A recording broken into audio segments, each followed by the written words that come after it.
tu giàn rồi chạy nào đi ăn buổi bị vứt vào xí he con trở lại po lên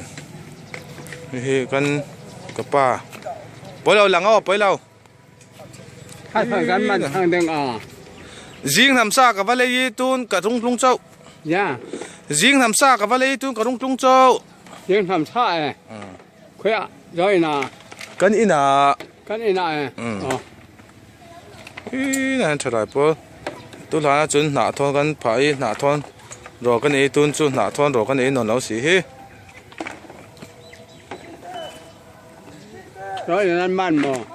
man thì lâu tu là mất sao he David sim một khán nằm hình cái dâu sâu khá các nghỉ sim à David dâu sao nó xí xin ai uni si uni là he con việc in dâu ấy đồ mỏ mất hà mỏ mất lăng phal về mấy cái gì anh ấy chắc chứ uni hi alo lăng phal có mấy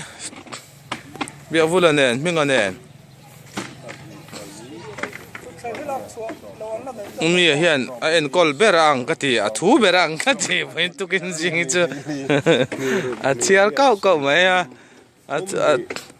thu ber tụi rang anh ấy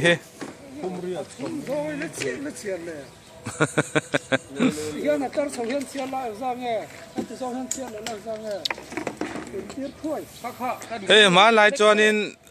chỉ dọn hạ cắn lá khi ta trò bê vô anh lo mình chỉ dọn hạ các cú mình chắc là hay su khiến ta chỉ dọn hạ cắn là thì na cho ta hay buin tệ khao mà buin tệ hết chuyện đấy này chứ mà này tổ lo su khi ta xem bui cho nên tuần trước chỉ dọn hạ lắm bằng này tổ lo hi sẽ xé rau cắn chỉ dọn hạ chỗ ngày khác sẽ xé lo khu khát tắm thấy xí tại tùy tùy chun tùy không tổ nó nghe anh ấy ta hi mazomi thì in mazomin USA ông mazomi hi US mua ta cần là vé nghe anh lui mazom thì lui cần nó bận là cho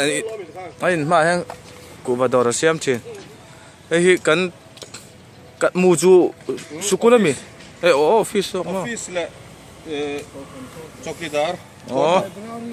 anh ấy library ta multi room tao hay cho người ta đó sẽ chỉ hoàn thiện